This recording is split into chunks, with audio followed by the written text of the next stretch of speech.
Hola, ¿qué tal? Bienvenidos a todos. Vamos a dar inicio a la primera clase del curso de estructura de metales. El tema que vamos a desarrollar es en lo referente a la estructura atómica. Bueno, desde la antigüedad el ser humano consideraba que la materia estaba constituida por partículas muy pequeñas llamadas átomos. Por ello vamos a ver algunos modelos propuestos a través de la historia que aportaron elementos para la estructura del átomo actual.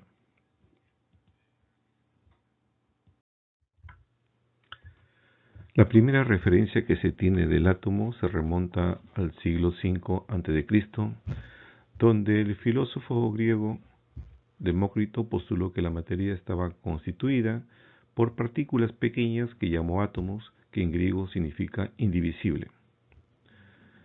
Tuvieron que pasar alrededor de 2200 años para que la idea de los átomos fuera tomada nuevamente en consideración. En este caso, el científico John Dalton, en 1803, planteó la hipótesis que la materia estaba constituida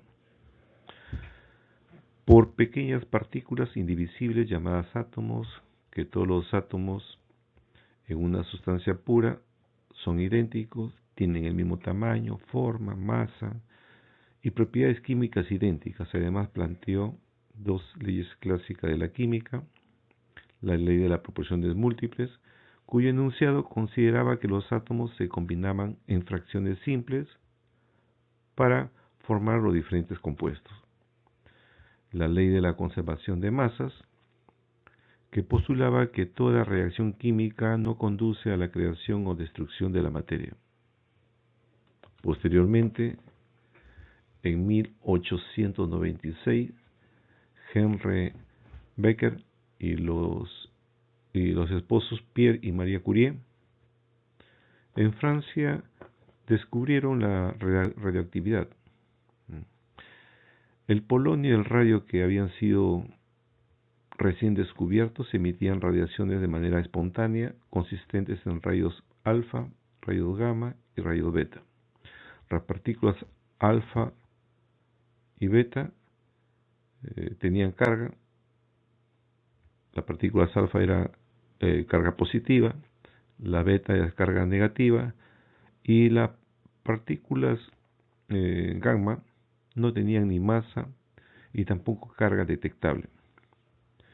Bueno, este descubrimiento determinó que los átomos estaban formados por componentes más pequeños o partículas subatómicas.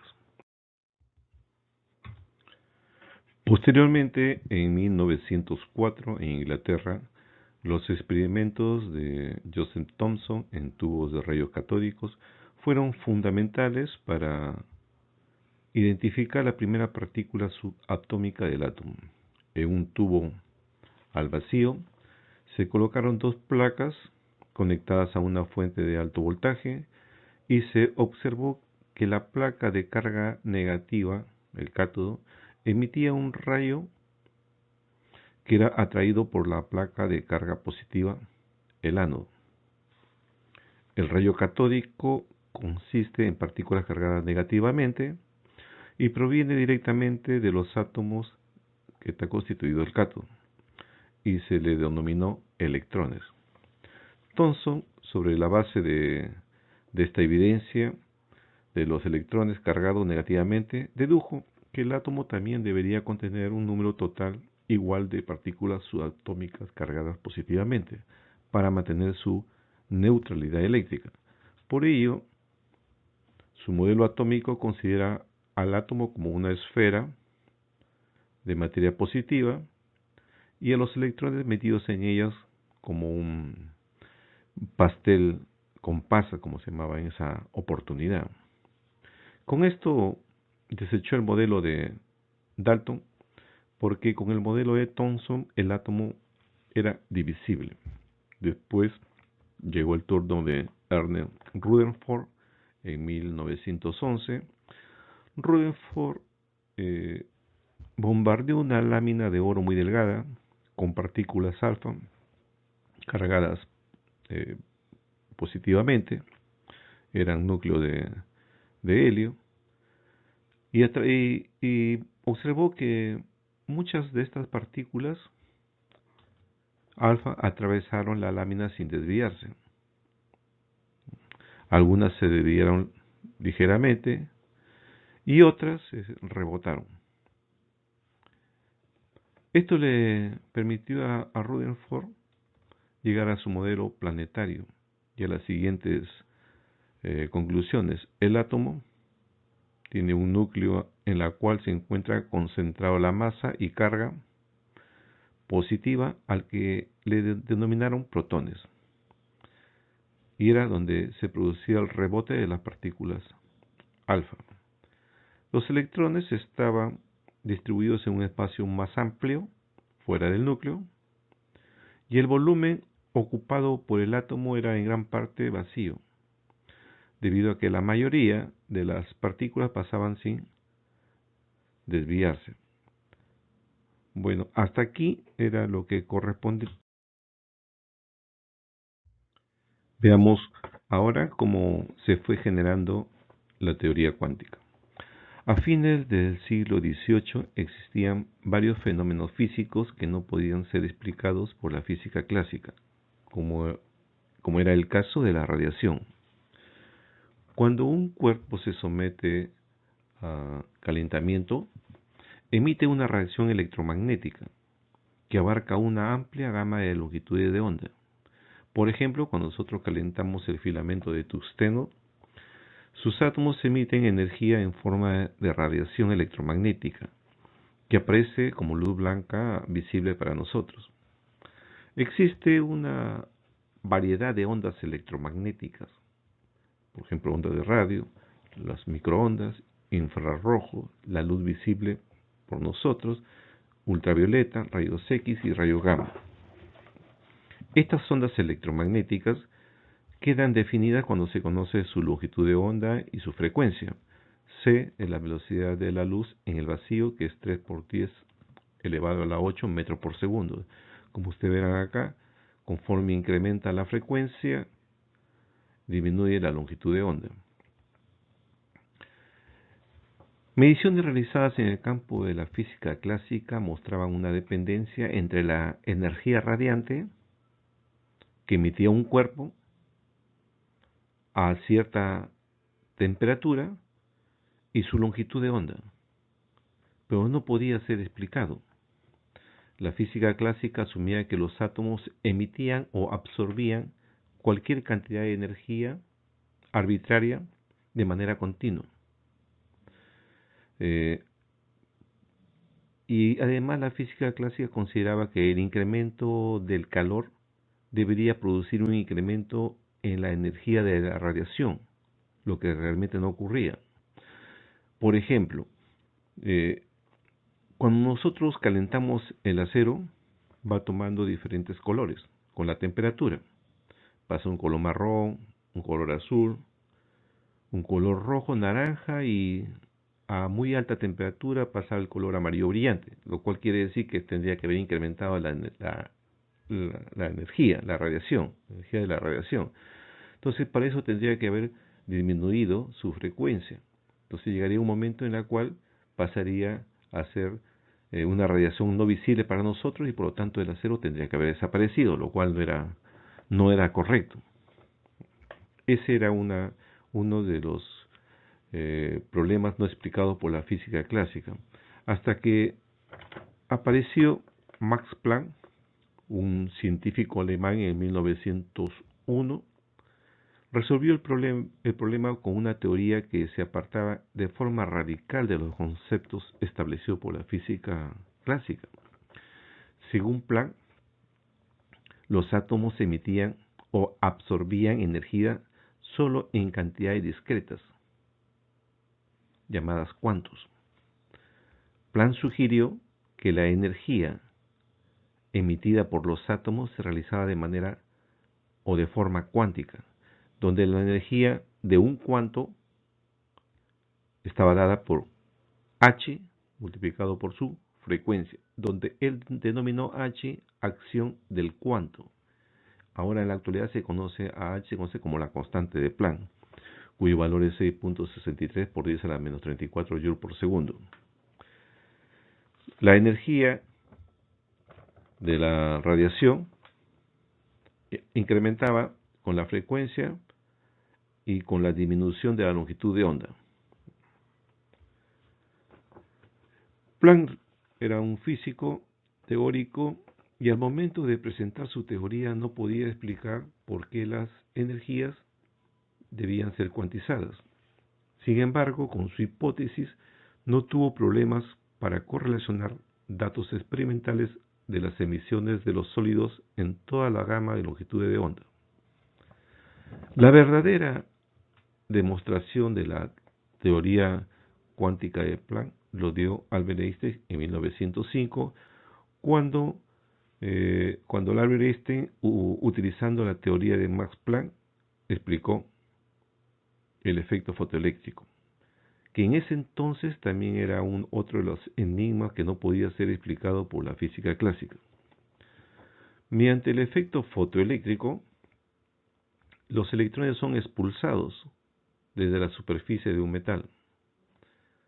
Cuando son expuestos a la luz, con una intensidad de frecuencia determinada, que se le conoce como una frecuencia, el umbral de frecuencia. No importaba qué tan intensa fuera la luz, si su frecuencia no llegaba al valor umbral, los electrones no se liberaban.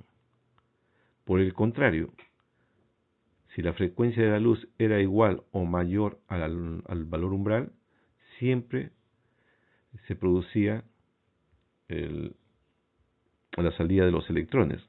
Mientras mayor era la intensidad de la luz o brillantez, mayor era el número de electrones que salían liberados.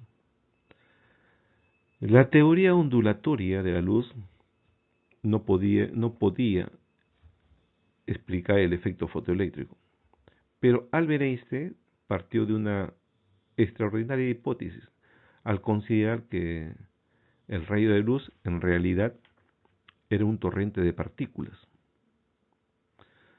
Tomando como punto de partida la teoría cuántica de Planck, Albert Einstein dedujo que cada una de estas partículas de luz, que ahora se conoce como fotones, poseen una energía, la energía del fotón, que era, de acuerdo a la ecuación de Planck, a la constante de Planck por su frecuencia. Con eso, Albert Einstein pudo explicar el efecto fotoeléctrico y con lo cual obtuvo el premio Nobel. Ahora veamos la teoría de Bohr del átomo de hidrógeno.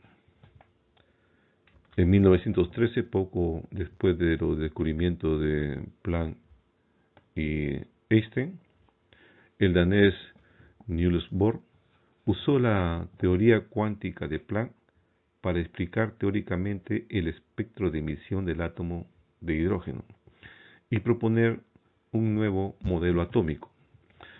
Acá es importante conocer que cada elemento químico tiene un espectro, que es un registro gráfico de una serie de líneas a longitud de ondas definidas.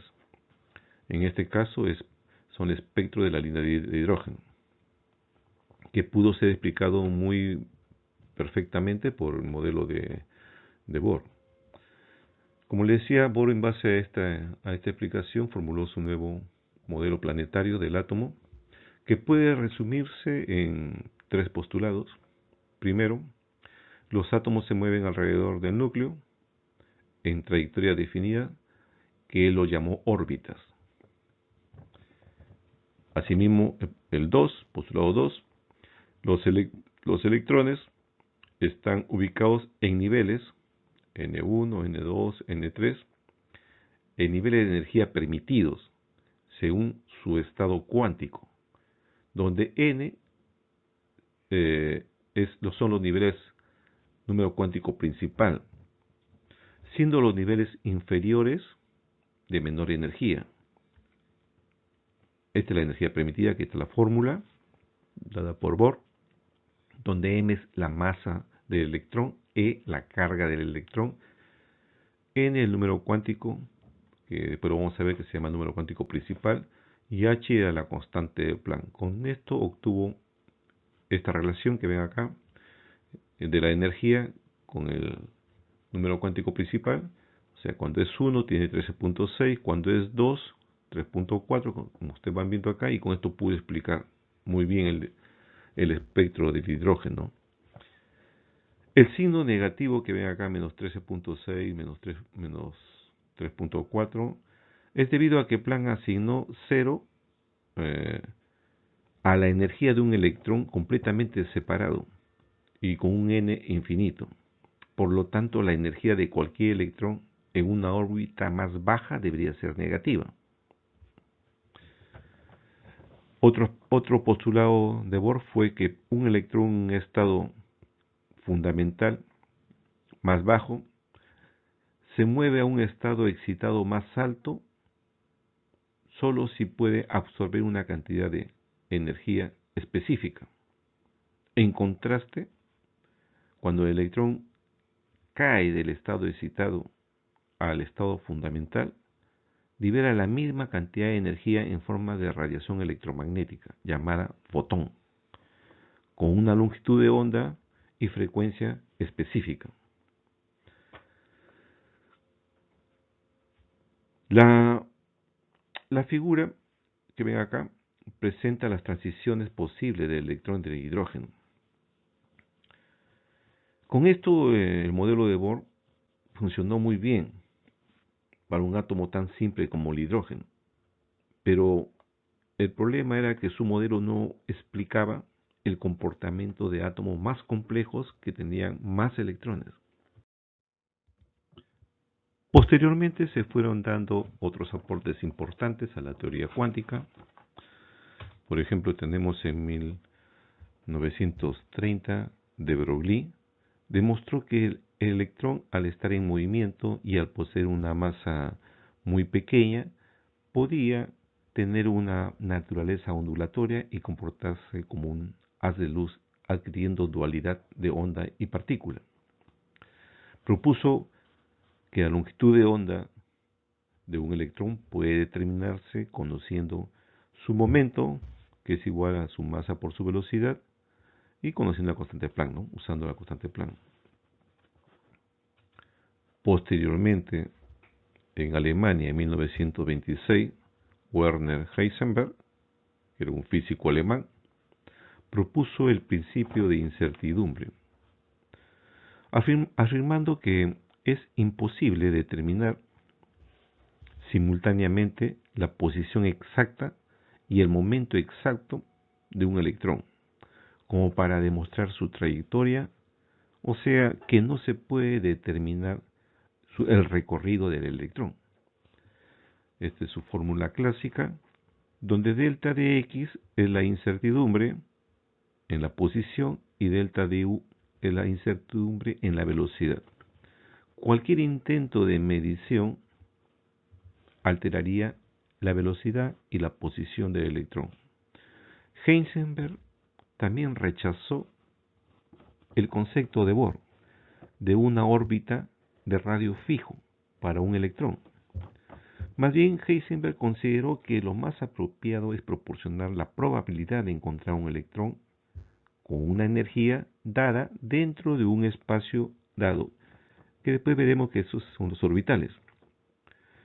El principio de incertidumbre realmente es la base de la mecánica cuántica actual, donde en el núcleo se ubican los protones y los neutrones, y a su alrededor los electrones en la nube electrónica con los niveles y los subniveles de energía.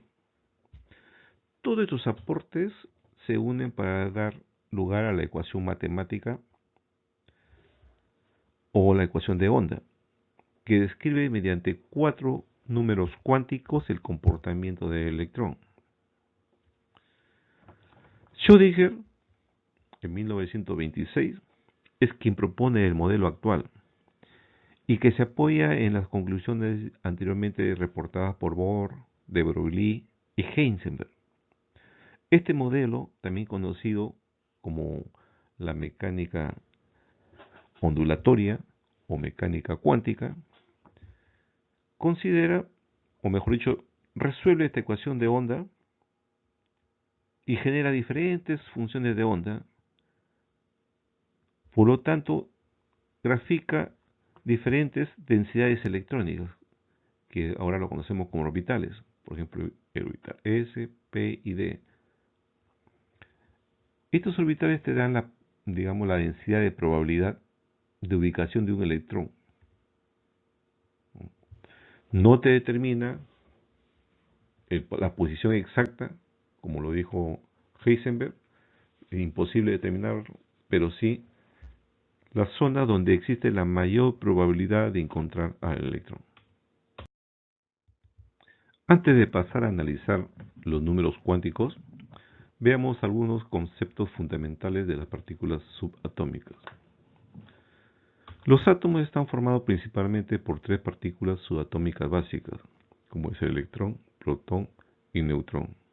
La partícula del electrón es la que tiene menor masa, mientras que el protón y el neutrón, su masa es bastante similares, con un ligero incremento para el caso del neutrón. Con respecto a la carga, tiene la misma carga el protón y el electrón con signo cambiado. Y casi la totalidad de la masa del átomo se encuentra en el núcleo, el 99.9%. El diámetro del núcleo es 10 a la menos 14 metros y el diámetro del átomo está en el orden de los 10 a la menos 10 metros. Quiere decir que el diámetro del átomo es 4 órdenes de magnitud mayor que el núcleo, o sea, 10.000 veces, digamos así, ¿no? Esta es la forma como se expresa los elementos o los átomos en la tabla periódica. El número atómico Z es el número de protones que tiene cada átomo y es el que caracteriza al átomo. En un átomo neutro, el número de protones es igual al número de electrones. El número de masa es la suma de protones y neutrones en un núcleo de un átomo. A excepción del hidrógeno normal, que no tiene neutrón, todos los núcleos contienen protones y neutrones. La masa de un átomo se expresa en unidades de masa atómica. Una unidad de masa atómica se define como un doceavo de la masa del átomo de carbono 12, que tiene 6 protones más 6 neutrones. Esto también nos indica que la masa de un neutrón o de un protón está muy cerca al valor de la masa de un UMA. Por lo tanto, un átomo de carbono 12 tiene una masa de 12 unidades de masa atómica, 12 UMA. Otro aspecto importante es de que no todos los átomos de un mismo elemento tienen el mismo número de neutrones. Estas variaciones se le denomina isótopos. Por ejemplo, acá tenemos el hidrógeno, en este caso no tiene protones, acá tiene un protón y acá tiene 2 protones. Acá tienes el caso del carbono, que tiene 2 isótopos, el carbono 12, el carbono 13, con mayor frecuencia, el carbono con mucho más frecuencia, el carbono 12. La masa atómica relativa de un átomo o de cada elemento representa la masa atómica de todos sus isótopos multiplicado por su abundancia isotópica, ¿no? Por ejemplo, la masa de la atómica relativa de carbono es 12.01 en lugar de 12. Esto se debe a que tiene 2 isótopos, el isótopo 12, el carbono 12 y el carbono 13, con diferente frecuencia. Si hacemos el cálculo, podemos determinar el valor de la masa atómica relativa. El número de Avogadro es el número de protones o neutrones necesarios para producir un gramo de material. O sea, sería un gramo de material es el número total de protones multiplicado por lo que pesa un protón Hacemos un pequeño cálculo acá y nos sale 1 gramo. Si elimina protón con protón, sale 1 gramo. Entonces quiere decir que 1 gramo es igual al número de Avogadro multiplicado por la unidad de masa atómica. O lo que es lo mismo, la unidad de masa atómica es 1 gramo sobre el número de Avogadro. Pero el número de Avogadro también se le conoce como un mol, que es la cantidad de entidades elementales, átomos, moléculas, iones, presentes en un mol de cualquier sustancia. Por eso es que normalmente en la tabla periódica se coloca 12.01 UMA o 12.01 gramos por mol.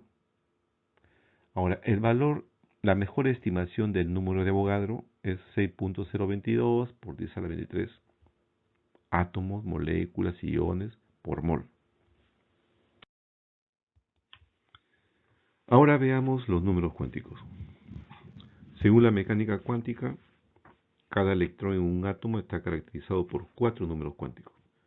Estos números cuánticos determinan, primero, la energía, segundo, la forma del orbital en el espacio, tercero, la orientación del orbital en el espacio y cuarto, el giro del electrón en el orbital. Veamos primero el número cuántico principal n. Expresa el nivel de energía del electrón y toma valores de 1 hasta 7 según los números de los elementos de la tabla periódica.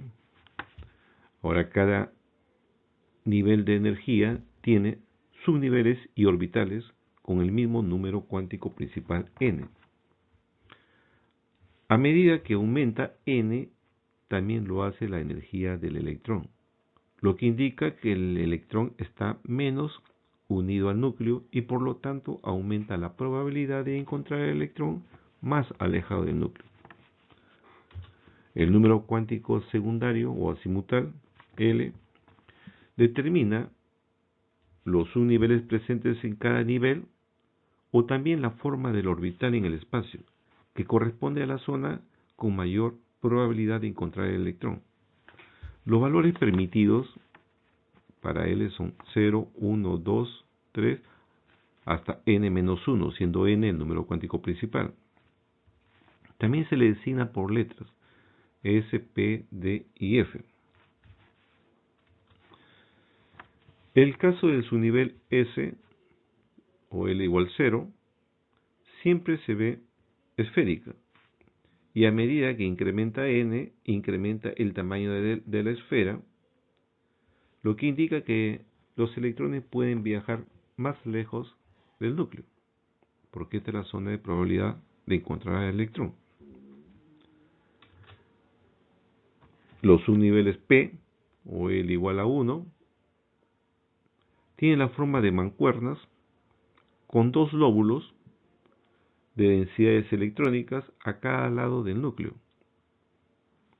Hay 3 orbitales P dentro de un subnivel dado y son diferentes en su orientación en el espacio.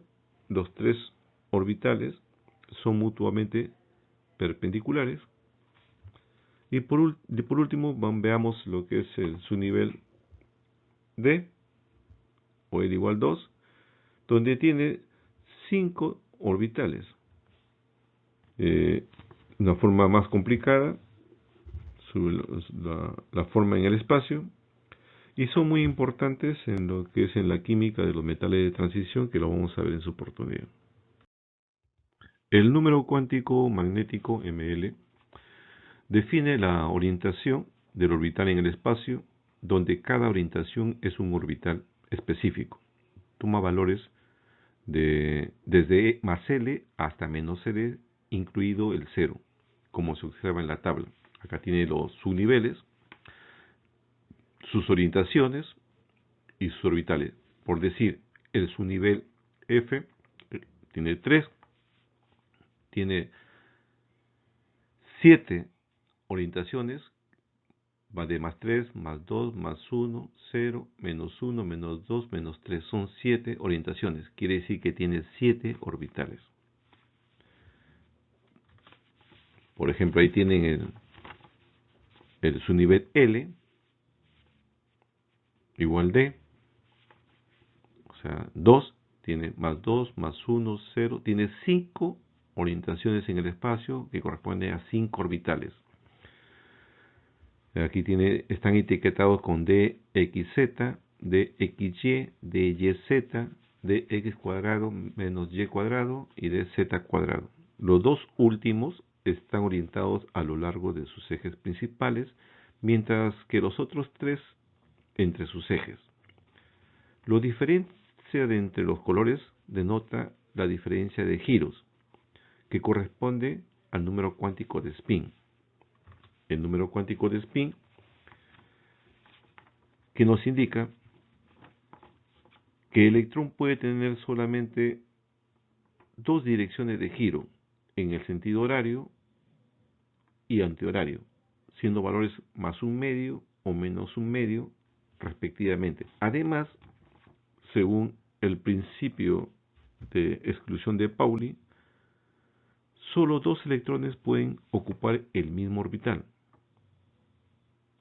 y deben tener espines opuestos. En otras palabras, no puede existir dos electrones que tengan iguales los 4 números cuánticos.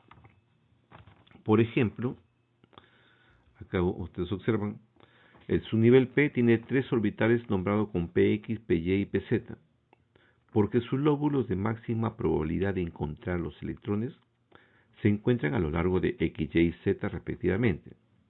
Los giros de los electrones son opuestos entre sí, por eso es que el orbital está pintado de color rojo y gris. Acá hay uno electrón con un giro, el otro orbital con un giro contrario. Un nivel n puede tener n al cuadrado orbitales y 2n al cuadrado electrones. Por ejemplo, tomemos el nivel 3. Al nivel 3 le corresponde, sería n3 menos 1, 2, le corresponde subniveles 0, 1 y 2.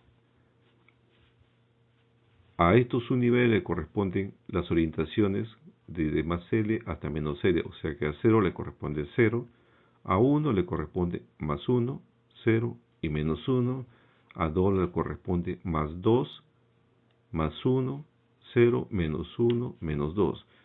Total, tenemos acá 3 al cuadrado, 9, tenemos 2, 4, 6, 8, los 9 orbitales.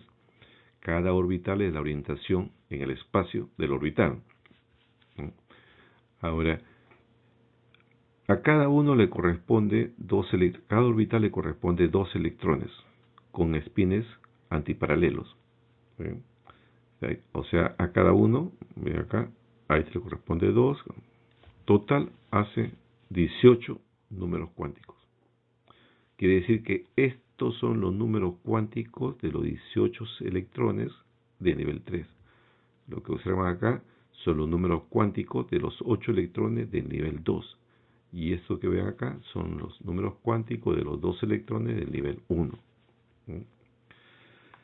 Ahora, el tamaño de los orbitales, o sea, el tamaño de los orbitales en este caso de este orbital, ¿ven? El tamaño, tomamos el 0, el tamaño de los orbitales aumenta conforme aumenta n, lo que indica que la mayor probabilidad de encontrar el electrón de este nivel más alejado del núcleo. Quiere decir que este electrón con estos números cuánticos está más alejado que este electrón y más alejado que este electrón. Los científicos han podido crear una imagen tridimensional de estos orbitales utilizando técnicas de difracción de rayos X y microscopía electrónica. Por ejemplo, este es para el caso del enlace cobre-oxígeno, este nivel D del cobre, que es un elemento de transición que lo vamos a ver posteriormente. Ahora veamos el estado energético de los átomos multielectrónicos. En un átomo, conforme incrementa el número atómico, o sea su número de protones, la carga nuclear positiva atraerá con mayor fuerza a los electrones, pero a su vez también existirán fuerzas de repulsión entre estos mismos electrones. Todo esto conduce a un estado de energía más complejo y la energía de un orbital en un átomo multielectrónico depende no solo del valor de n, o sea, de su tamaño, sino también de su valor de L, de su forma. Cuando mayor es la carga del núcleo, mayor es la fuerza de atracción del núcleo hacia los electrones y por lo tanto menor es la energía potencial del electrón. O sea, el sistema es más estable. A esto se llama efecto de núcleo. Por otra parte, con los electrones existe repulsión entre ellos. Esta contrarresta la fuerza de atracción del núcleo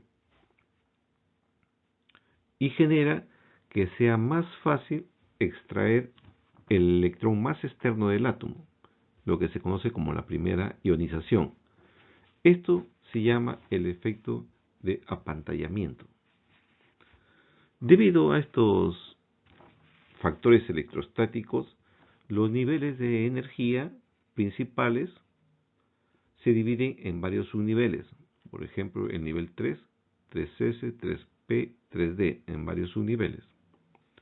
Acá se muestra el orden en el que existen los diferentes niveles y subniveles. Acá, como se dijo anteriormente, la energía del orbital no depende solamente de n, sino también de la forma.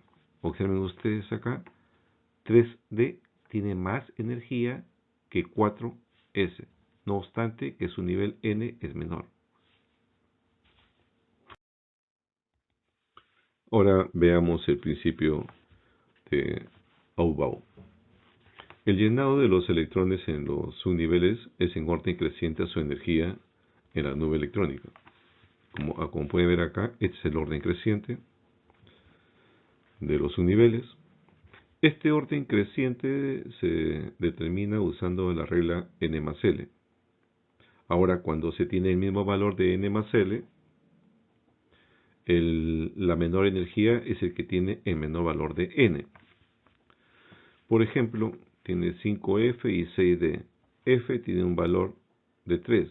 5 más 3, 8. D tiene un valor de 2. 6 más 2, 8. Quiere decir que n más L tienen 5F y 6F tienen el mismo valor, ¿no? 8 y 8. Ahora, el que tiene menor valor de n es el que tiene menor energía, sería 5F. Veamos otro. 5P y 6S. 5, P vale 1, 5 más 1, 6. 6. S vale 0, 6 más 0, 6. Quedaría N más L, 6 para ambos. Ahora, el que tiene el menor valor de N es el que tiene menor energía. Acá tiene la regla mnemotécnica, que es lo mismo que está acá. Tiene una manera más fácil de recordar, la regla del serrucho que se conocía antes. Tiene acá 1S, 2S, 2P, 3S, 3P, 4S, 3D y así sucesivamente. También es bueno recordar que S solamente tiene un orbital, por lo tanto tiene solamente 2 electrones. P tenía 3 orbitales, PX, PY y PZ, por lo tanto tiene 3 por 2, son máximo 6 electrones. D tenía 5 orbitales, 5 por 2 son 10, máximo 10 electrones. Y F tenía 7 orbitales, o 7 orientaciones, mejor dicho, por lo tanto tendría 14 electrones. En la tabla periódica, los elementos se clasifican según su configuración electrónica de su estado fundamental. Hay dos formas de expresar la ocupación del orbital. Uno es la configuración electrónica y el segundo es el diagrama de caja de orbital. La Lo que respecta a la configuración electrónica, ya lo hemos visto, consiste en el valor de la capa principal, n, seguido de la designación de la letra de la subcapa, L, y finalmente el número de electrones en ese subnivel presentado como un superíndice. En el caso del diagrama de caja, la ventaja es que muestra también los espines emparejados o opuestos de electrones en un orbital. Acá la figura muestra el diagrama de caja de orbital para los 10 primeros elementos de la tabla periódica. El proceso de llenado en el caso del subnivel P o orbital P es aleatorio. Por conveniencia se llena de izquierda a derecha y en un inicio están desaparejados o sin emparejar y se van emparejando conforme va incrementando el número de electrones. Tomemos como ejemplo el caso del escandio 21. Tiene 21 protones, eléctricamente neutro, quiere decir que tiene 21 electrones. 1s2, 2s2, 2p6, 3s2, 3p6, 4s2, 3s1. Esta forma de la configuración electrónica también se puede expresar con el caso de la configuración del argón, que es 18, 19, 20, 21 y se completó los 21 electrones. Como pueden ver acá también, el 4s2 tiene menor energía, o mejor dicho, los electrones que se encuentran en 4s2 tienen menor energía que los que se encuentran en 3D. Existen algunas irregularidades en la tabla periódica. Por ejemplo, en el caso del cobre, lo que se esperaría era que tenga 4s2, 3d9. Pero lo que normalmente ocurre es que una configuración electrónica final, 4s1 y 3d10. Las razones para estas irregularidades no se conoce por completo, pero una explicación es que el nivel de energía de los orbitales 3D son muy similares a los 4s, por lo tanto puede haber ese intercambio. Lo mismo ocurre para el caso del cromo. Me gusta bien. Lo que se esperaría sería 4s2, 3d4, pero lo que realmente ocurre es 4s1, 3d5. Veamos ahora la tabla periódica. Está compuesta por filas horizontales que se conoce como periodos. 1, 2, 3, 4, 5, 6, 7 son los periodos, que en realidad son los números cuánticos principales vistos anteriormente.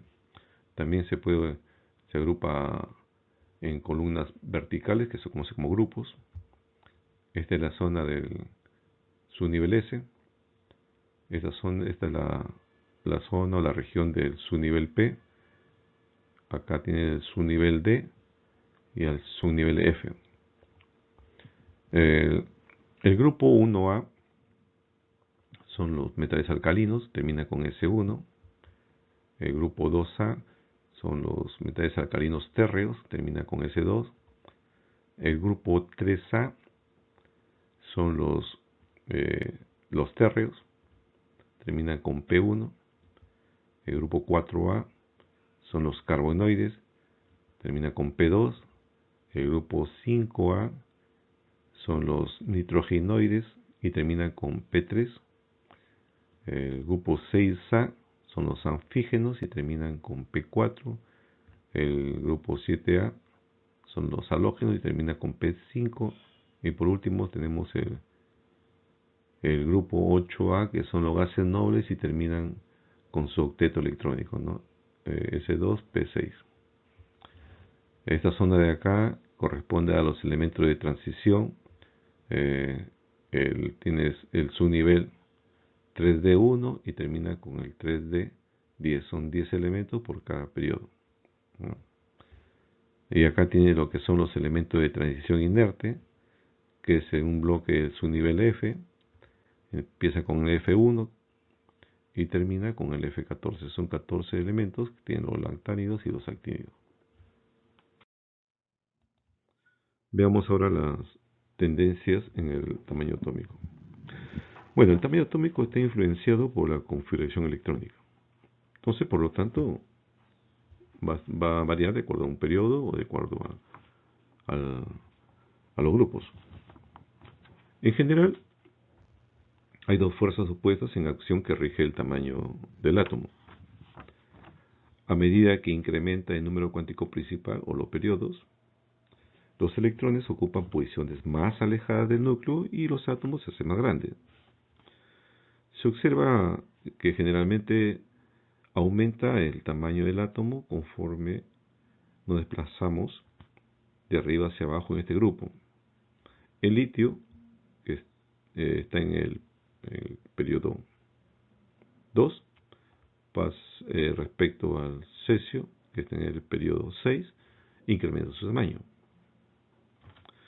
Pero a su vez, a medida que aumenta la carga del núcleo, los protones, los electrones son atraídos con mayor fuerza a los núcleos, y esto tiende a reducir el tamaño del átomo. Y esto se observa cuando nos desplazamos o nos movemos a través de un periodo. Por ejemplo, el litio, que tiene 3 protones, respecto al neón, que tiene 10 protones, el neón tiene una carga nuclear más fuerte y atraerá con mayor fuerza a los electrones. Esto hace que reduzca su tamaño atómico. Esta tendencia cumple bastante bien para los elementos del grupo 1A a 8A, pero las tendencias son menos predecibles para los elementos de transición. Veamos ahora la tendencia en la energía de ionización. La energía de ionización es la energía requerida para eliminar un electrón de un átomo. Su valor es positivo porque se debe suministrar energía al sistema. En el caso de átomos con muchos electrones, la energía de ionización 1 es la más importante en la reactividad química de dicho átomo. La energía de ionización 2 es mayor que la energía de ionización 1 debido a que el núcleo atrae con más fuerza a los electrones que quedan después del primer proceso de ionización. La energía de ionización tiende a una relación inversa con respecto al radio atómico. ¿Qué quiere decir eso? Mientras mayor es el radio atómico, menor es la energía de ionización y viceversa. Si nosotros nos movemos hacia la derecha en el periodo, observamos que va incrementando la energía de ionización.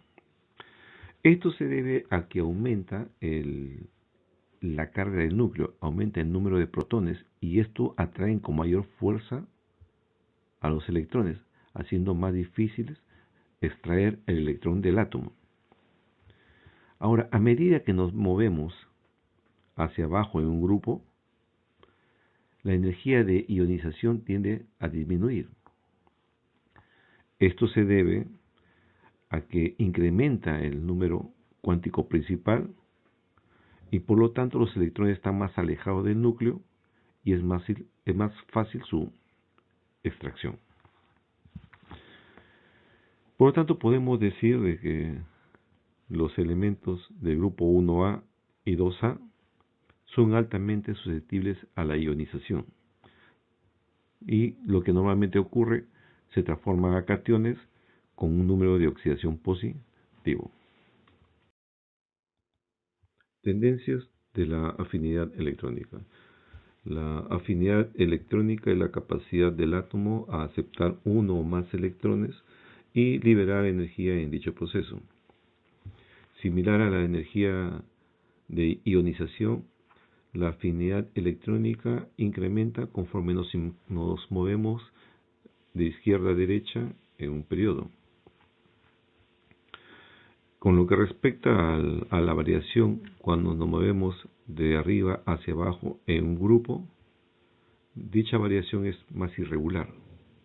Sin embargo, podemos darnos cuenta fácilmente en la tabla que los grupos 6A y 7A son los que tienen mayor afinidad electrónica y por lo tanto se transforman en aniones y asumen números de oxidación negativos. Veamos ahora los grupos de la tabla periódica. El grupo 1A y 2A. Los átomos de estos dos grupos tienen baja energía de ionización y baja afinidad electrónica. Si tienen baja energía de ionización, esto quiere decir que estos elementos fácilmente ceden sus electrones o pierden sus electrones y se cargan de manera positiva y se le conoce como elementos electropositivos. En el caso del grupo 1A, los alcalinos, son metales tan reactivos que nunca se encuentran libres en la naturaleza. Por ejemplo, acá tenemos el sodio, su configuración electrónica, el sodio 11 protones, lo cual tiene, como está eléctricamente neutro, tendrá 11 electrones.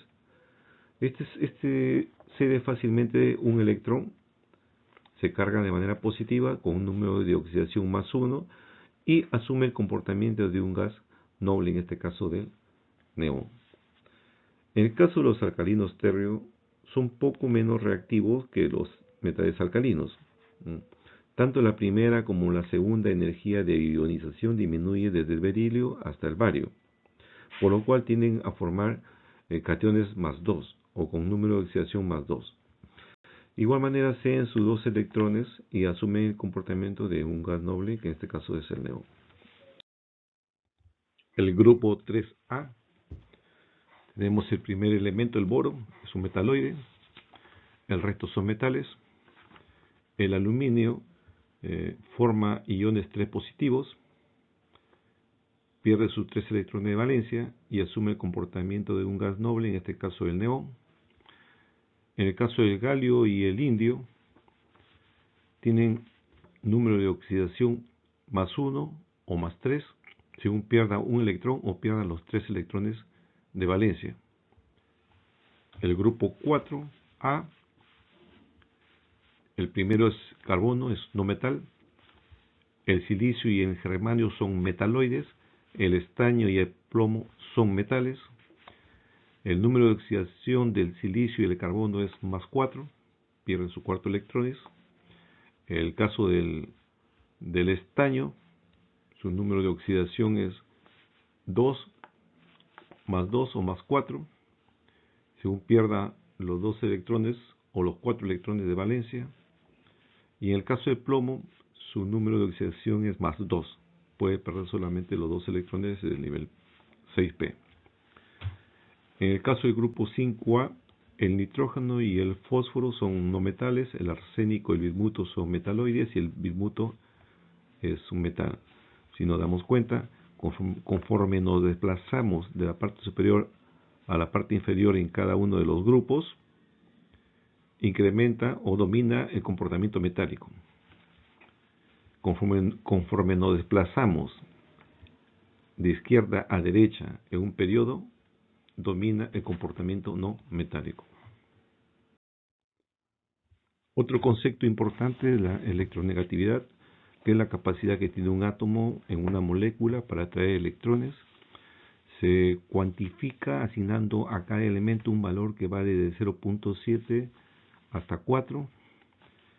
Y como es de esperarse, existe una relación entre la electronegatividad, la afinidad electrónica y la energía de ionización. Por ejemplo, tomamos como al flúor, tiene la más alta electronegatividad, por lo tanto tiene la más alta afinidad electrónica, quiere decir tiene mayor tendencia a ganar electrones, y la más alta energía de ionización, quiere decir que no pierde electrones con facilidad. Caso contrario sucede con el caso del sodio y el potasio, que tienen una baja afinidad electrónica, tiene una baja energía de ionización y tiene una baja electronegatividad. El grupo 6A, los 3 primeros miembros, oxígeno, azufre y selenio, son no metales. El teluro y el polonio son metaloides. El oxígeno es un gas diatómico. El polonio es un elemento radiactivo, difícil de estudiar en el laboratorio. El oxígeno, el azufre, selenio y teluro tienen un número de oxidación menos 2, quiere decir que fácilmente aceptan 2 electrones y se comportan o asumen comportamiento de un gas noble. En el caso del grupo 7A, los halógenos tienen una alta electronegatividad, alta afinidad electrónica y alta energía de ionización, lo cual quiere decir que tienen una alta tendencia a aceptar electrones. Su número de oxidación es -1. De igual manera asumen un electrón y se comportan como gas noble. Los aniones derivados de los halógenos, flúor, cloro, bromo y yodo, se le llaman halogenuros.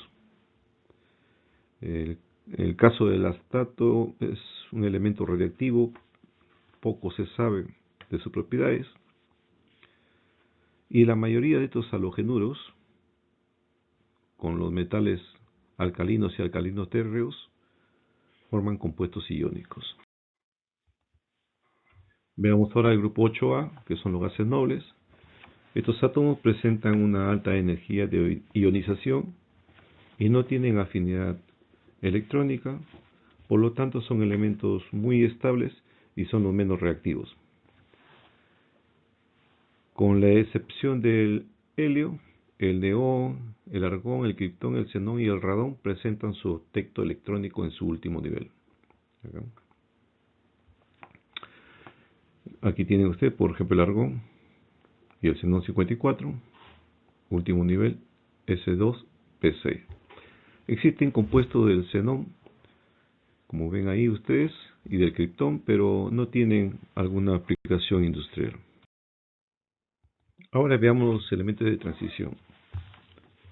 Estos elementos tienen electrones de valencia en su capa N,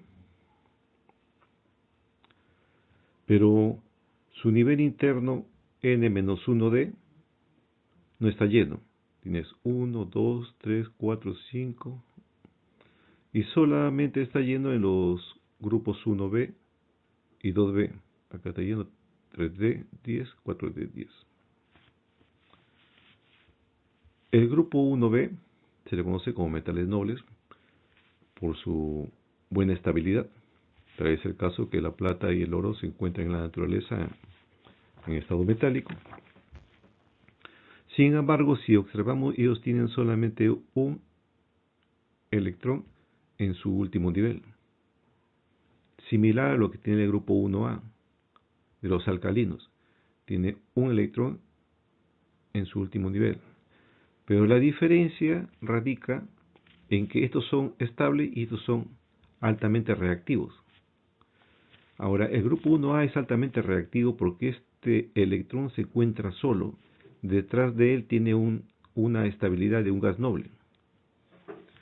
Mientras que en el caso del cobre, este electrón tiene similar energía que los electrones del nivel D, por lo cual es muy difícil salir durante las reacciones. Esto le confiere esa alta estabilidad. Lo mismo ocurre cuando se compara el grupo 2B, que tiene 2 electrones en su último nivel, con el grupo 2A, son los alcalinos térreos, que tiene 2 electrones en su último nivel.